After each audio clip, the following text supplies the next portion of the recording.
In the heart of Liverpool, a city renowned for its football fervor and unique cultural tapestry, emerged a figure who would shake up the foundations of the UFC's lightweight division. His story managed to both captivate and divide the MMA fans around the world. Didn't quite have the full extension to drive it, and there's the flying triangle! He's got the angle, he's got the extension! And there's the submission! Paddy the Baddy! Welcome, fight fans. MMA Station is here to bring you another epic combat story. From his early days, inspired by iconic MMA battles, through a journey marked by submissions and insane finishes, Paddy the Baddy Pimblett's path from a local Liverpool scrapper to a UFC sensation is a clear testament to his ambition. Some predict he will be the next UFC champion, while others think he's just another overhyped show-off. So sit tight, relax, and let's dive deeper into Paddy's journey so you can decide for yourself if he's worth all the hype. Paddy Pimblett's journey in mixed martial arts began in the vibrant football-loving city of Liverpool. Born in January 1995, Pimblett grew up in an environment rich in sporting culture. From a young age, Pimblett was drawn to the world of combat sports.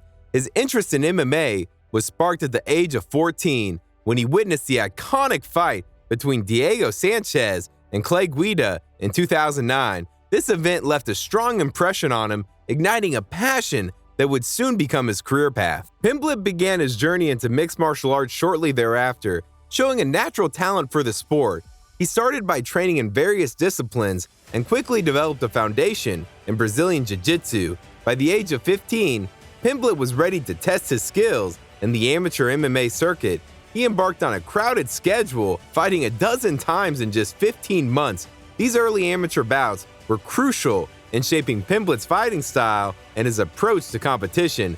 During this period, he demonstrated his style of aggressive wrestling, effective ground and pound, and most notably, his skill in grappling exchanges. Despite not receiving any pay for these early fights, Pimblett's dedication and success in local promotions did not go unnoticed. It was during this phase of his career that he earned the nickname the Baddy. This moniker reflected his growing reputation as a fierce competitor in the cage, one who could dominate and finish fights with his aggressive style. The skinny Liverpool kid had his professional debut in the 135-pound division at 17 years of age.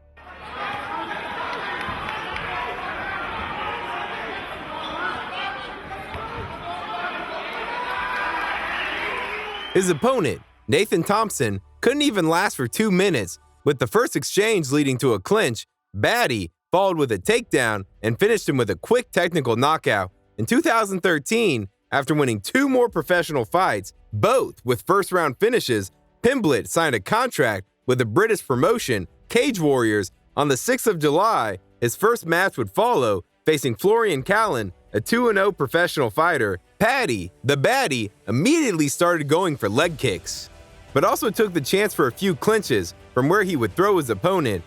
Unlike his previous fights, this one went all the way through to the unanimous decision victory. To start his next fight, he landed a few hands-on Cameron-Else. However, an uncalculated flying triangle left him on the ground. Trying to stand up, he got himself into an anaconda choke and passed out, getting his first professional loss. Nonetheless, Pimblett returned for his next match with a new hairstyle. Rumors say the extra hair on his head was the reason that he missed weight. In the first 2 rounds, the Baddy mixed takedowns and ground and pound. In the 3rd round, he shot for another takedown, but his opponent dodged it and shot a kick to the head. Even when damaged, Paddy still managed to find the strength for a comeback using his grappling skills and ran away with a unanimous decision victory.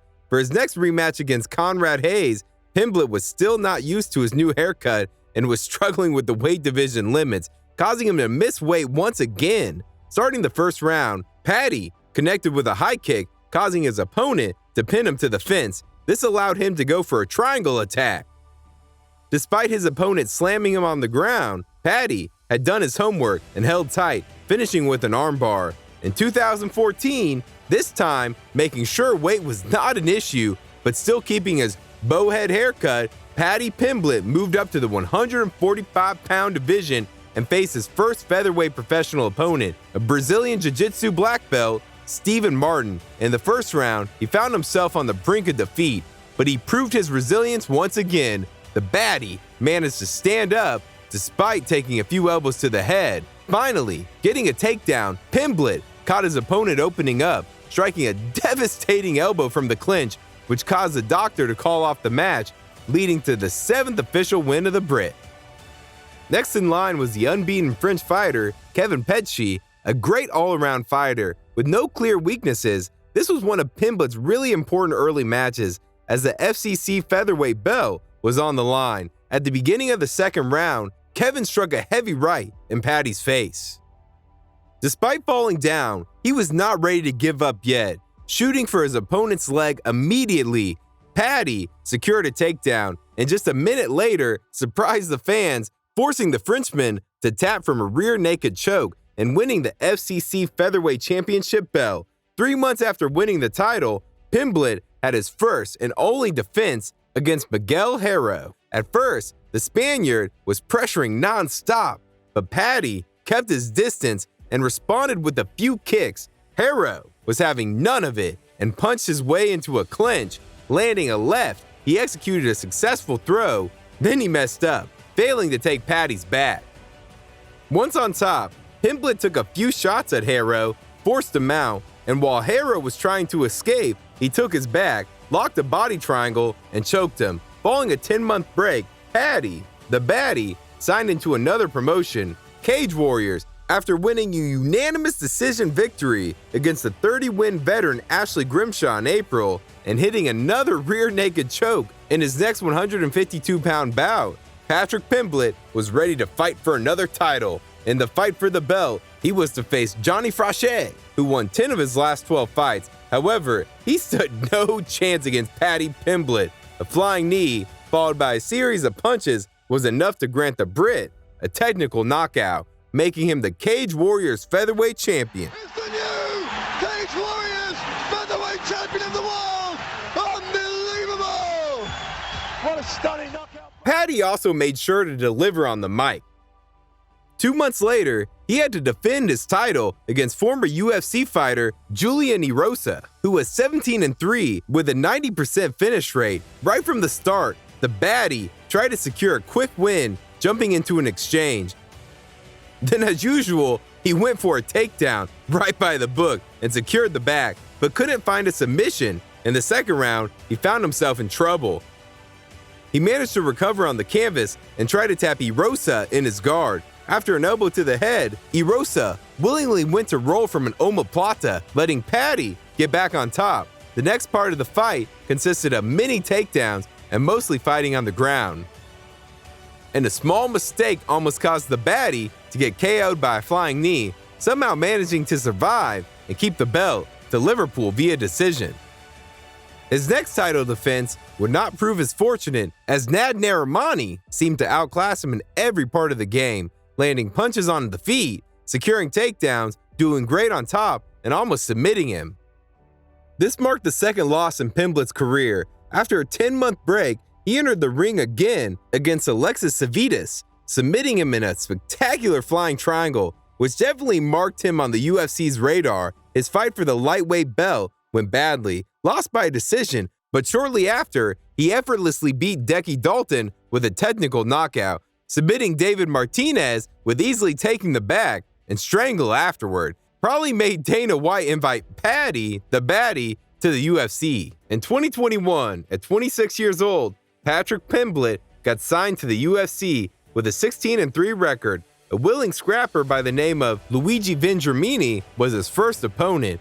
Pimblett rushed forward as usual. However, soon the Brazilian landed a strong left hook as a counter, and for most of the round was trying to turn Paddy's head into sludge. By the end of the round, the Brit came back to life and unleashed a literal barrage of devastating hits. After a right, Vendramini was out, and the rest of the punches only made sure he was not getting up from that canvas, earning Pimblett the performance of the night. The interview after the fight skyrocketed Paddy's popularity, with him claiming he couldn't get knocked out. His next fight was Rodrigo Vargas, which was taking place in London, and the whole arena was filled with his fans. In the opening seconds, many of them were ready to leave disappointed. Vargas's only mistake was trying to wrestle the Baddy and soon found himself hip-tossed. Paddy taking his back is what followed, And you guessed it, a rear naked choke.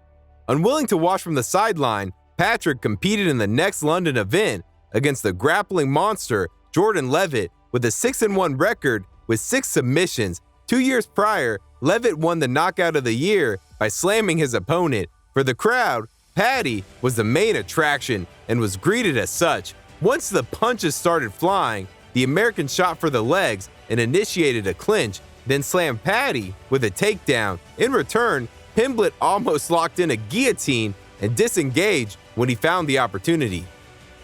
In the second, the Monkey King initiated a clinch again, but this time took several strikes to the head that quickly spiraled to getting his back taken and yet another choke in Paddy's career. In the post-fight interview, he could have easily done some self-promotion or called out an opponent. However, after tragically losing a close friend a few days prior, he opted for an emotional speech, which immediately went viral on social media.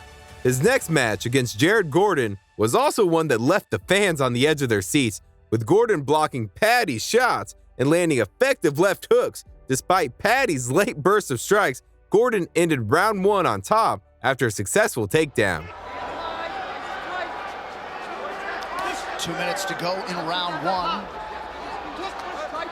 In round 2, Gordon continued to strike efficiently, but Pimblett nearly secured a submission after a takedown attempt by Gordon. The round was marked by an intense clinch battle and a warning for Pimblett's eye poke. The final round saw a slower pace, with Gordon controlling Pimblett in the clinch and executing another takedown. The fight ended controversially, favoring Pimblett, though many believed Gordon had won, leading to debates among fans and experts. Later on, it became clear that Pimblett injured his ankle badly after one of his early kicks he managed to put in, and basically went through the fight with only one strong leg. Paddy Pimblett, following 4 octagon wins, has buzz surrounding him comparable to McGregor's early days. The once skinny boy from Liverpool has turned into a fearsome rival capable of finishing experienced fighters, fighting with heart in the ring, and of course having a big mouth on the mic. Winning a UFC division is definitely not easy, but the 28-year-old blonde sensation has all the time to do it. So stay tuned and watch his interesting journey for the dreamed belt. And that wraps up another epic combat story with MMA Station. Make sure to hit that subscribe button and turn on the notification bell so you never miss a moment of the action. Thank you for joining us on this incredible ride. Until next time, stay hungry, stay passionate, and keep supporting the world of combat sports.